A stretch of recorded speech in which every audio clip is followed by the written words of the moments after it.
नमस्कार बंधुरा पापियास cooking and lifestyle चैनेले आपनादेर सबाइके स्वागत।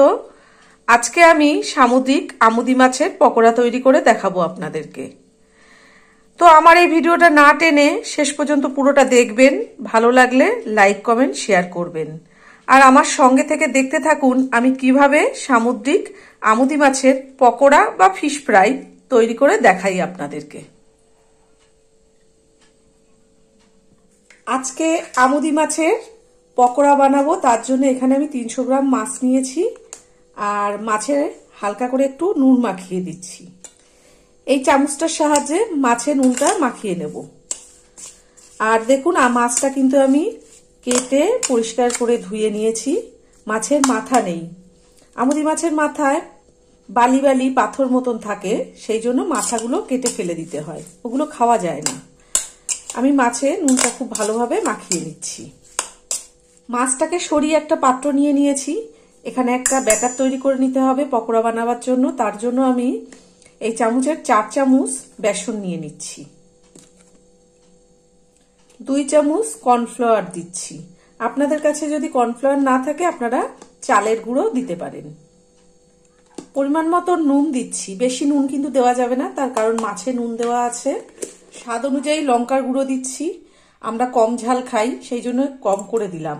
আপনারা যেমন ঝাল খাবেন সেই বুঝে লঙ্কার গুঁড়োটা দিয়ে দেবেন। হাফ চামচ জিরের গুঁড়ো দিলাম আর পরিমাণ মতন হলুদ দিয়ে দিচ্ছি।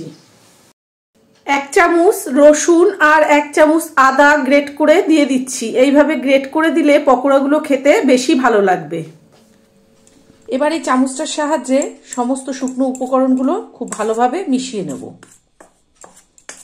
আর এখনো যারা আমার চ্যানেলটিকে সাবস্ক্রাইব করেননি তাদের কাছে আমার অনুরোধ রইল আমার চ্যানেলটিকে অবশ্যই করে সাবস্ক্রাইব করবেন এবং পাশে থাকা বেল আইকনটি ক্লিক করে অল করে দেবেন, যাতে আমি যখন যা নিত্য নতুন ভিডিও ছাড়বো তার নোটিফিকেশন সবার প্রথমেই আপনাদের কাছে পৌঁছে যাবে। সব মেশানো হয়ে গেছে, এবার অল্প অল্প করে জল দিয়ে আমি একটা ব্যাটার তৈরি করে নেব। জল কিন্তু খুবই অল্প করে দিতে হবে, একবারে বেশি জল দেওয়া যাবে না, কারণ বেশি পাতলা হয়ে গেলে পকোড়াগুলো ভালো হবে না।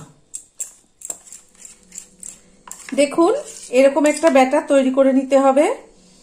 এর থেকে বেশি পাতলা যদি হয়ে যায় তাহলে আপনারা বেসন আর কর্নফ্লাওয়ার বা চালের গুঁড়ো মাপ মতন দিয়ে দেবেন। যদি 1 চামচ বেসন দেন, হাফ চামচ চালের গুঁড়ো বা কর্নফ্লাওয়ার দিয়ে দেবেন। আর এর থেকে যদি বেশি ঘন হয়ে যায় তাহলে কিন্তু পকোড়াগুলো খেতে ভালো লাগবে না।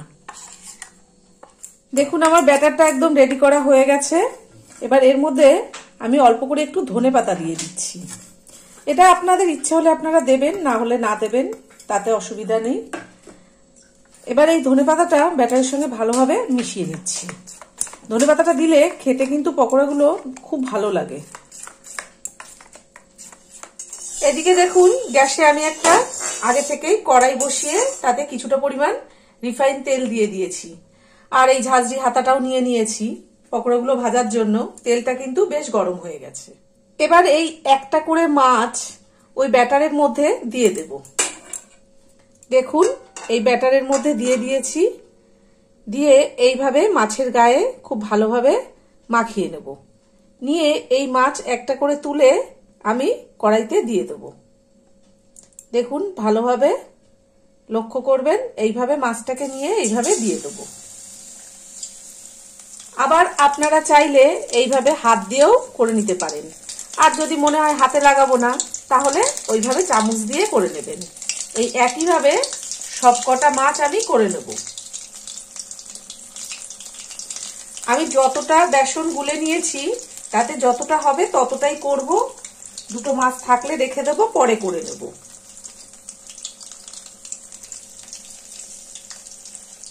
আপনারা যখন এই আমুদি মাছের পকোড়াগুলো তৈরি করবেন চেষ্টা করবেন একটু মাছটা বড় আনার, আর গ্যাসের ফ্লেমটা লোতে করে দিয়ে পকোড়াগুলো ভাজবেন।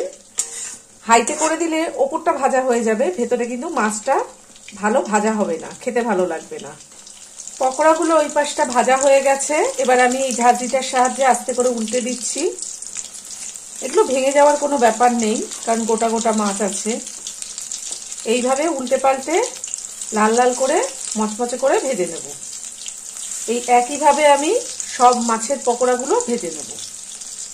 দেখুন আমার আমুদি মাছের পকোড়াগুলো ভাজা হয়ে গেছে। এবার আমি তেল থেকে তুলে নেব।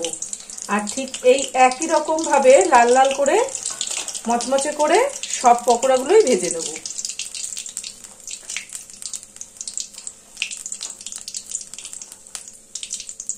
ঠিক এইভাবেই সবগুলো ভেজে নিতে হবে।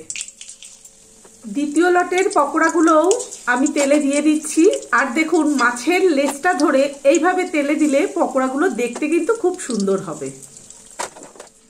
দেখুন বন্ধুরা, আমার সামুদ্রিক আমুদি মাছের পকোড়াগুলো একদম রেডি করা হয়ে গেছে। আর আজকে আমি যেভাবে পকোড়া তৈরি করলাম, আপনারা বাড়িতে ঠিক এইভাবেই তৈরি করবেন। সন্ধেবেলা চায়ের সঙ্গে কিংবা ডাল ভাতের সঙ্গে বা শুধু যেভাবে খুশি খাবেন। আশা করি আপনাদের খুবই ভালো লাগবে।